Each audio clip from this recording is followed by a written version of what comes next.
The topic for Lesson 5.4 is writing equations in slope-intercept form.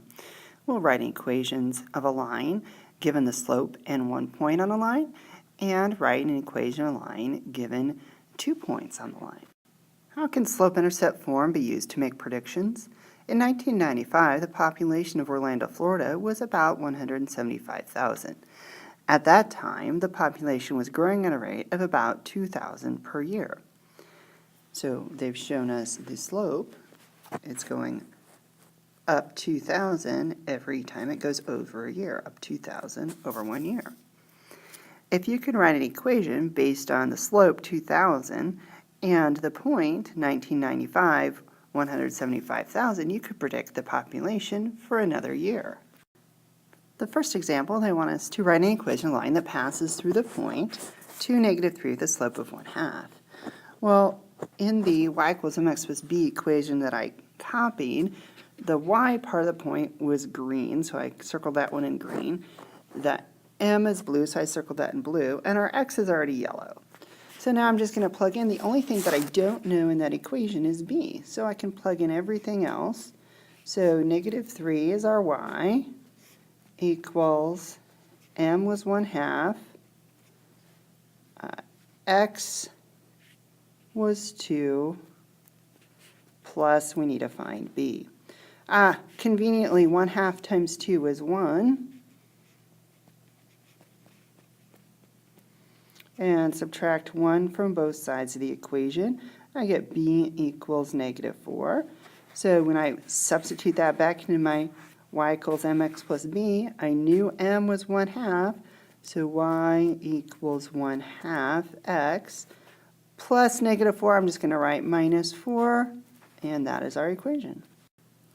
Typing y equals 1/2 x minus 4 in the input bar in GeoGebra confirms I have a y-intercept of -4, and my slope is going up 1/2.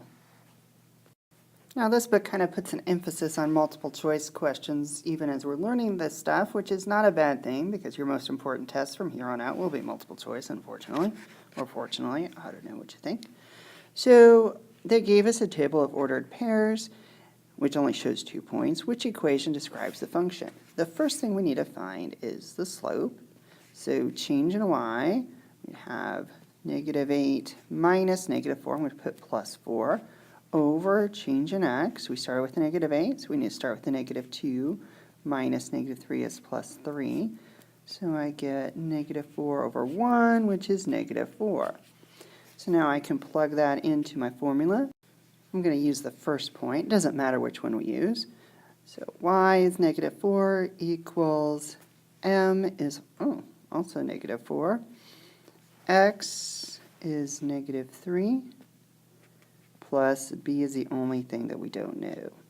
So now we've got -4 equals negative times negative is +12, and subtract 12 from both sides of the equation. I get b equals -16. So my equation should be y equals, the m we had was -4, x minus 16, so that is choice D. And you wouldn't have this option on a multiple choice test, obviously, but since we're not taking a test, we're doing an assignment. If we type that equation y equals -4x minus 16 into GeoGebra and plot the points -3, -4, -2, -8, lo and behold, they are on the line. That's a nice double check. In 2000, the cost of many items increased because of the increased cost of petroleum. In Chicago, a gallon of self-service regular gasoline cost $1.76 in May and in $2.13 in June. Write a linear equation to predict the cost of gasoline in any month in 2000 using 1 to represent January. So May is the 5th month, June is the 6th month. We want the year or the month or whatever time function always to be our x value because that's going to be our independent value. The cost of the gasoline depends on what month it is. We need to first find our slope now, which is change in y over change in x. So that would be, 37 cents divided by 1 is 37 cents. So once again, plugging into our y equals mx plus b formula, I'm going to use the first point, it doesn't matter. I could use either one. So the y of that point is 176 equals, the slope we found was 37 cents. Our x for that point is 5, and we're trying to determine what b is. So when we multiply, we have 176 equals 0.37 times 5 is 1.85.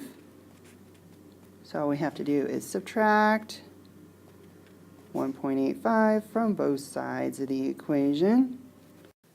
So I get b equals 0.09.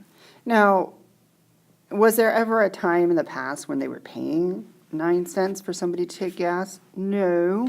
This is a good example of, it's a snapshot in time for that 1 year. So for this year in 2000, our equation would be y equals, the slope we said was 0.37, x minus 0.09. So if we know some month number in 2000, we can predict what the cost of gasoline will be.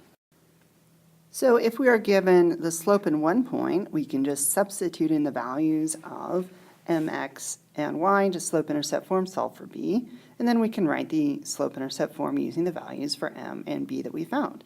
If we're given 2 points, then first we have to find the slope, then choose one of the 2 points, and then follow the same steps we did for the slope and 1 point.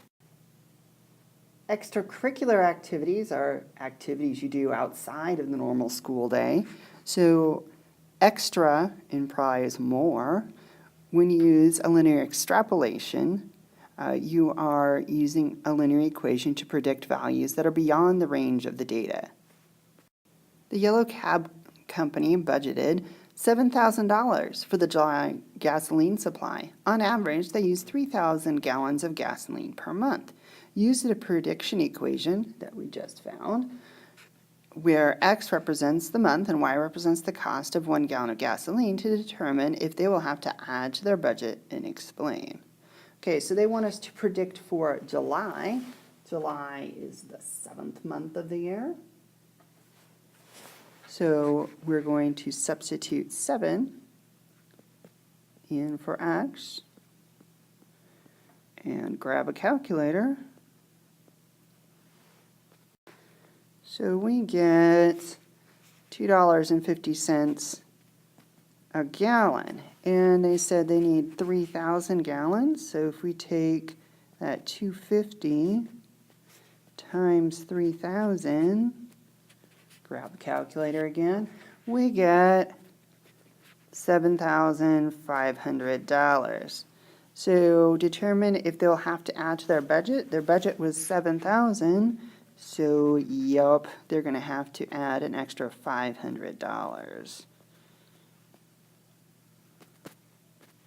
Our final summary seems awfully familiar here. To write an equation, given the slope and 1 point, substitute the values of m, x, and y into slope-intercept form and solve for b. Then write the slope-intercept form using the values of m and the value of b that you just found. To write an equation given 2 points, first you have to find the slope. Then you get to follow the steps above.